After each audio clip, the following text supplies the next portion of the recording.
Hello hi नमस्कार। आप सुन रहे हैं जागरण पॉडकास्ट का खबरनामा। मेरा नाम है शताक्षी सिंह। आज तारीख है 16 अप्रैल की और दिन है मंगलवार का। चलिए आपको बताते हैं आज दिन भर की तमाम बड़ी खबरें। बुलेटिन की शुरुआत करेंगे हेडलाइंस के साथ। कांकेर में सुरक्षा बलों ने 18 नक्सलियों को किया ढेर, जंगल में मुठभेड़ जारी। बाबा रामदेव बालकृष्ण आचार्य सार्वजनिक माफी के लिए तैयार। 23 अप्रैल को होगी अगली सुनवाई। दिल्ली में 3 दिन बाद फिर होगी बारिश। ओडिशा और तेलंगाना समेत कई राज्यों में हीटवेव की चेतावनी। हैदराबाद लाया गया अमेरिका में मृत पाए गए भारतीय छात्र का शव। 7 मार्च से लापता था अब्दुल अरफात। भारत ने अपनी सेना को आधुनिक बनाने और रूसी हथियारों पर निर्भरता कम करने के लिए उठाए हैं कई कदम, ऐसा अमेरिकी खुफिया अधिकारी ने कहा है। अमेरिकी चुनाव में कौन किससे आगे, एनवाईटी और सीएनआर सर्वे में हुआ खुलासा। मौसम विभाग का अलर्ट, बारिश के साथ पड़ेंगे ओले, किसानों के लिए नहीं है डरने की बात। लिव इन पर भिड़ी दिग्गज अभिनेत्री मुमताज के तंज का जीनत ने दिया करारा जवाब। ग्लेन मैक्सवेल ने बीच आईपीएल में लिया ब्रेक, बोले मानसिक और शारीरिक रूप से तैयार होने के बाद करेंगे वापसी। अब खबरें विस्तार से जान लीजिए। लोकसभा चुनाव की वोटिंग से पहले छत्तीसगढ़ के कांकर जिले में सुरक्षा बलों और नक्सलियों के बीच मंगलवार को भीषण मुठभेड़ हुई है। इस मुठभेड़ में पुलिस और नक्सलियों के बीच जमकर गोलीबारी हुई, जिसमें 18 नक्सली मारे गए, साथ ही 3 सुरक्षा कर्मी भी घायल हुए। कांकेर के जंगलों में मुठभेड़ इतनी भयानक थी कि एक साथ 18 नक्सलियों के मारे जाने की खबर है। वहीं नक्सलियों के पास से 7 AK-47 और 3 LMG हथियार और इंसास राइफल की बरामदगी की गई है। मुठभेड़ में बीएसएफ के इंस्पेक्टर समेत 2 जवान घायल हो गए हैं। इंस्पेक्टर के पैर में गोली लगी है, जबकि कांस्टेबल को सामान्य चोट आई है। जवानों ने 10 नक्सलियों के शव बरामद किए हैं। कांकेर जिले के एसपी IK अलेसिला ने जानकारी देते हुए कहा कि छोटे बेटिया थाना क्षेत्र के जंगलों में अभी भी मुठभेड़ चल रही है। वहीं भ्रामक विज्ञापन देने के मामले में गुरु रामदेव और पतंजलि आयुर्वेद लिमिटेड के MD बालकृष्ण आचार्य ने सार्वजनिक माफी मांगने का प्रस्ताव दिया है। सोमवार को सुप्रीम कोर्ट में इस मामले पर सुनवाई हुई। सुनवाई के दौरान पतंजलि की ओर से पेश हुए वकीलों ने जजों से कहा कि वो माफी मांगने के लिए तैयार हैं।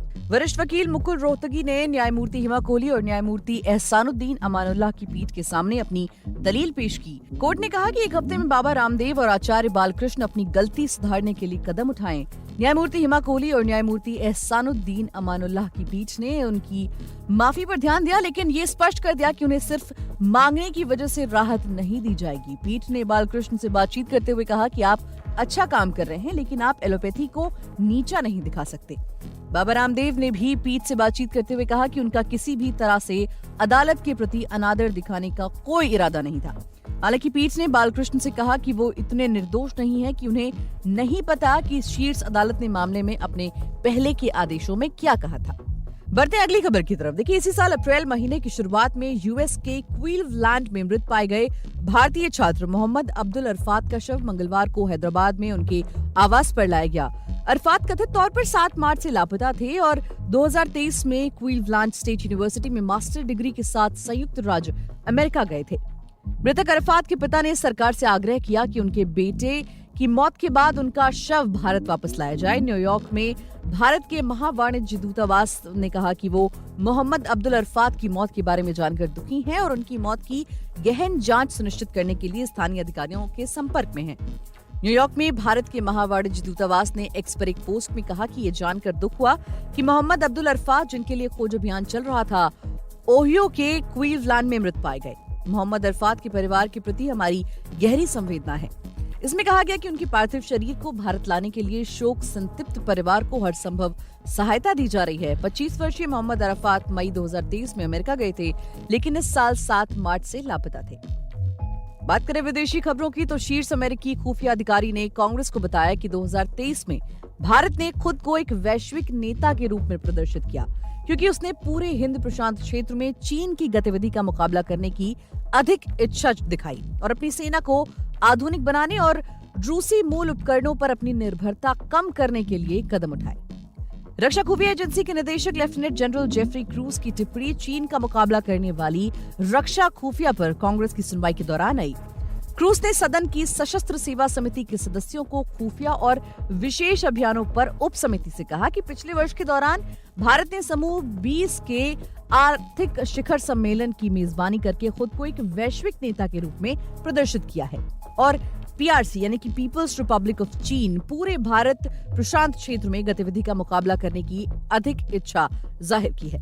उन्होंने कहा कि भारत ने प्रशिक्षण, रक्षा बिक्री और अमेरिका, ऑस्ट्रेलिया, फ्रांस और जापान के साथ सहयोग को गहरा करने के माध्यम से फिलीपींस जैसे क्षेत्रीय दक्षिण चीन सागर दावेदारों के साथ इंडो पैसिफिक में उन्नत साझेदारी की है। चीन दक्षिण चीन सागर के अधिकांश हिस्से पर अपना दावा करता है, जबकि फिलीपींस, वियतनाम, मलेशिया, ब्रुनेई और ताइवान समुद्री क्षेत्र पर अपना दावा करते हैं। बढ़ते हैं अगली खबर की तरफ। देश की दिशा, अर्थव्यवस्था और बाइडेन की उम्र के बारे में संदेह के बावजूद अमेरिका के लोग राष्ट्रपति जो बाइडेन के पीछे एकजुट होना फिर से शुरू हो गए हैं। अमेरिकी राष्ट्रपति चुनाव से पहले राष्ट्रपति जो बाइडेन की लोकप्रियता में इजाफा हुआ है। ये न्यूयॉर्क टाइम्स और सिएना पोल के एक सर्वे में खुलासा हुआ है। इस सर्वे के अनुसार जब इस सर्वे से 2 महीने पहले एक सर्वे फरवरी में की गई थी, जिसमें दोनों नेताओं के बीच 5% का अंतर था, जो अब घटकर महज 1% रह गया है। इस सर्वे में जब लोगों से पूछा गया कि राष्ट्रपति चुनाव आज हो तो आप किसे वोट देंगे, अमेरिकी मतदाताओं ने फरवरी में 48% लोग ट्रंप के साथ और 43% लोगों ने बाइडेन का समर्थन किया था। वहीं इस नए सर्वे में अमेरिका के लोगों ने 46% लोग ट्रंप के साथ तो 45% लोग राष्ट्रपति बाइडेन के साथ दिखे। वहीं इस वक्त गेहूं और दूसरी रबी फसल की कटाई का काम जोरों पर है, लेकिन पिछले दिनों देश के कई हिस्सों में तेज बारिश हुई। इससे आशंका जताई जा रही थी कि फसलों की कटाई पर बुरा असर पड़ सकता है। हालांकि कृषि मंत्रालय के अधिकारियों का कहना है कि अभी तक फसलों पर बारिश के किसी तरह के प्रभाव की कोई सूचना नहीं आई है और कटाई का काम पूरा जोरों पर है। मौसम विभाग का अनुमान है कि नए वेस्टर्न डिस्टर्बेंस के चलते कई राज्यों में बारिश और ओले पड़ सकते हैं। वेस्टर्न डिस्टर्बेंस का असर 18 से 21 अप्रैल के बीच उत्तर पश्चिम भारत पर रहेगा। इस दौरान पूर्वी बिहार, पूर्वोत्तर असम, दक्षिण तमिलनाडु पर बने एक चक्रवाती सर्कुलेशन के कारण अलग अलग स्थानों पर भारी बारिश, आंधी और बिजली गिर सकती है। एग्रीकल्चर कमिश्नर पीके सिंह का कहना है कि अभी तक कहीं से भी सूचना नहीं आई है कि गेहूं या किसी अन्य फसल को बारिश की वजह से नुकसान हुआ है। उल्टे इस बारिश से धान जैसी जायद की फसल को फायदा होगा। बात करें मनोरंजन जगत की तो जीनत अमान और मुमताज अपने जमाने की मशहूर अदाकारा रह चुकी हैं। 70 और 80 के दशक में जीनत ने देवानंद, अमिताभ बच्चन, राज कपूर जैसे कलाकारों के साथ स्क्रीन शेयर किया है। मुमताज का भी सिनेमा में एक अलग रुतबा रहा है। अपने दौर में कभी भी आपने मुमताज या फिर जीनत का खुलेआम झगड़ा नहीं देखा होगा, लेकिन आप दोनों के बीच लिव इन रिलेशनशिप को लेकर एक विवाद खड़ा हो गया है। मुमताज और जीनत अमान ने साल 1971 में आई देवानंद की फिल्म हरे कृष्णा हरे रामा में साथ काम किया था। फिल्म में मुमताज से ज्यादा लाइमलाइट जीनत चुरा ली गई थी। तब से आज तक उन्हें साथ नहीं देखा गया, मगर इतने सालों बाद अब जीनत और मुमताज के बीच कैट फाइट शुरू हो गई है। लेजेंड एक्ट्रेसेस मुमताज और जीनत अमान के बीच कैट फाइट का सिलसिला लिव इन रिलेशनशिप से शुरू हुआ। दरअसल एक हालिया इंस्टाग्राम पोस्ट के जरिए लिव इन रिलेशनशिप की सलाह दी थी उन्होंने कहा था कि शादी से पहले पार्टनर को लिव इन में रहना चाहिए। यहाँ तक कि उन्होंने अपने बच्चों को भी इसकी सलाह दी थी। जीनत अमान की ये सलाह मुमताज को जरा भी रास नहीं आई। उन्होंने एक इंटरव्यू में न केवल इस सलाह पर गुस्सा जाहिर किया, बल्कि जीनत की टूटी शादी पर भी तंज कस दिया।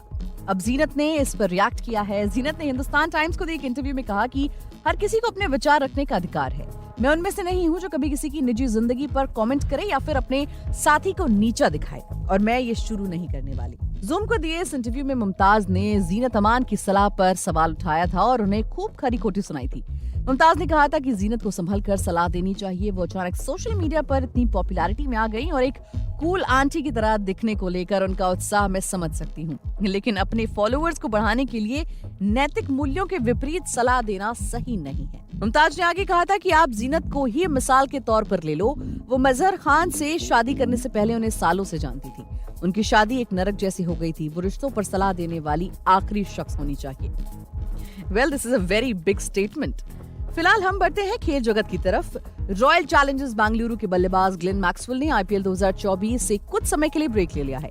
हालांकि वो कब तक वापसी करेंगे ये अभी स्पष्ट नहीं है। मैक्सवेल ने मानसिक और शारीरिक रूप से खुद को रेस्ट देने के लिए ऐसा किया है। मैक्सवेल का आईपीएल 2024 में अब तक खेले मैचों में प्रदर्शन बेहतर नहीं रहा है। उन्होंने इस सीजन के खेले 6 पारियों में केवल 32 रन बनाए, जिनमें 3 बार वो 0 पर आउट हुए। हालांकि आईपीएल में आने से पहले वो जबरदस्त फॉर्म में थे। उन्होंने पिछले साल के नवंबर से आईपीएल शुरू होने तक खेले 17 टी20 मैचों में 72.46 की औसत से और 185.85 स्ट्राइक रेट से 552 रन बनाए थे। इस दौरान उन्होंने 2 शतक भी लगाए थे। आईपीएल के शुरुआती मैचों में खराब प्रदर्शन की वजह से ही इन्होंने सोमवार को हैदराबाद में सनराइजर्स हैदराबाद के खिलाफ खेले गए मैच से खुद को बाहर कर लिया था। ग्लेन मैक्सवेल ने बताया कि उन्होंने सनराइजर्स के खिलाफ मैच से खुद ही हटने का फैसला इसलिए किया क्योंकि उन्हें लग रहा था कि वो सकारात्मक योगदान नहीं दे पा रहे हैं। बुलेटिन को अंत करने से पहले जान लेते हैं क्या है मौसम का हाल। देखिए, 2 दिनों से लुका छुपी के बाद आज राष्ट्रीय राजधानी दिल्ली में सुबह के वक्त खिली हुई धूप नजर आई। वहीं मौसम विभाग ने पहले ही भविष्यवाणी कर दी है कि पश्चिमी विक्षोभ के असर से अभी राजधानी में गर्मी से राहत का दौर बना रहेगा। इस पूरे हफ्ते ही अधिकतम तापमान 35 डिग्री से ऊपर जाने की संभावना नहीं है। दिल्ली के अलावा मौसम विभाग ने 18 से 20 अप्रैल तक उत्तर प्रदेश, पंजाब, हरियाणा और राजस्थान के लिए गरज, बिजली और तेज हवाओं के साथ छिटपुट बारिश की भविष्यवाणी की है। वहीं आईएमडी ने भविष्यवाणी की है कि जम्मू और कश्मीर, हिमाचल प्रदेश और उत्तराखंड में 18 से 21 अप्रैल तक गरज, बिजली और तेज हवाओं के साथ हल्की से मध्यम बारिश या बर्फबारी हो सकती है। वहीं मौसम विभाग ने अगले कुछ दिनों में 4 राज्यों में हीट वेव की चेतावनी जारी की है। दिल्ली वालों को अभी कुछ दिनों तक एक तपती गर्मी से राहत मिलेगी। मौसम विभाग ने दिल्ली में 2 दिन और आंधी और बारिश का अलर्ट जारी किया है। अगले 3 दिनों के बीच हवा की रफ्तार 25 से 40 किलोमीटर प्रति घंटे की रहने की संभावना है, तो उसके बाद 2 दिन बीच बीच में हल्की बारिश होने के आसार हैं। मौसम विभाग ने 19 और 20 अप्रैल को दिल्ली में तेज हवाओं के साथ हल्की बारिश होने की चेतावनी जारी की है। तो आज के लिए फिलहाल इतना ही। देश और दुनिया की तमाम खबरों को जानने के लिए जुड़े रहिए हमारे साथ और सुनते रहिए जागरण पॉडकास्ट का खबरनामा।